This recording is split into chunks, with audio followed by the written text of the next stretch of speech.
When most people decide to learn data management, they hit a wall before they even write a single line of code.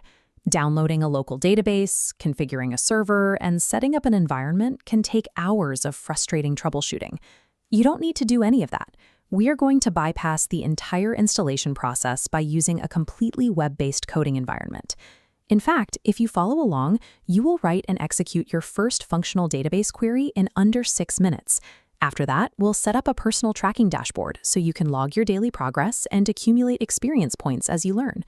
By removing the software setup phase completely, you can spend your time actually learning how to manipulate data instead of fighting with installation files. Step 1 is getting to the sandbox. Open your web browser and go to the W3 Schools SQL tutorial homepage.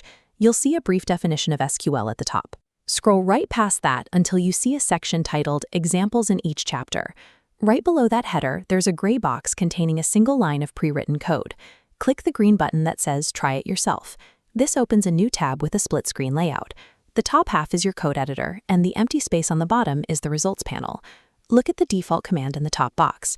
Select * from Customers. To see what that actually does, go ahead and click the Run SQL button sitting right above the editor. The database has responded. It took that command, searched its records, and populated the bottom panel with a complete table of customer information. Here is how that command works. The keyword select tells the system to pull data, and the asterisk tells it to return every available column in that table. You have just successfully communicated with a simulated server, returning dozens of records without downloading a single piece of software. Now that we know it works, let's modify the query. Instead of pulling the entire table, we're going to ask for one specific piece of data. Go up to the code editor and delete that asterisk. In its place, type the exact word customer name. No spaces. As you do this, make sure to leave the semicolon at the end of the line. That punctuation mark acts as a stop sign, telling the server that your command is finished. With the asterisk gone and customer name in its place, hit Run SQL one more time. The results table dynamically updates. The location and contact details are gone, leaving you with a single column containing only the names of the customers. Making a small change and hitting Run and seeing an instant result is how you learn database logic.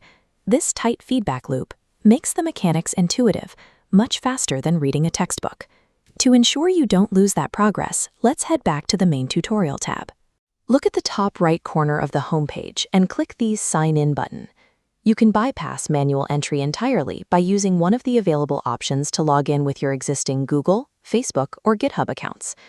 Once you log in, you unlock a personalized, gamified dashboard. The platform passively tracks your activity. It logs which tutorials you've read, your scores on interactive quizzes, and your consecutive daily login streaks. Combining a frictionless coding space with visual progress tracking gives you a clear, structured way to build a daily habit. You have now cleared the hardest hurdle for any beginner.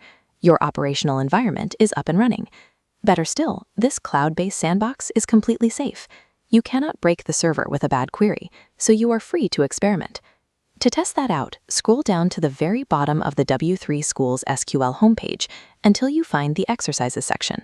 There, you'll see a question asking you to pull all records from the customers table. Use the select statement you just learned to solve it right there in the browser. Becoming a database developer doesn't start with mastering complex installation files. It starts with a safe environment and taking your very first guided action.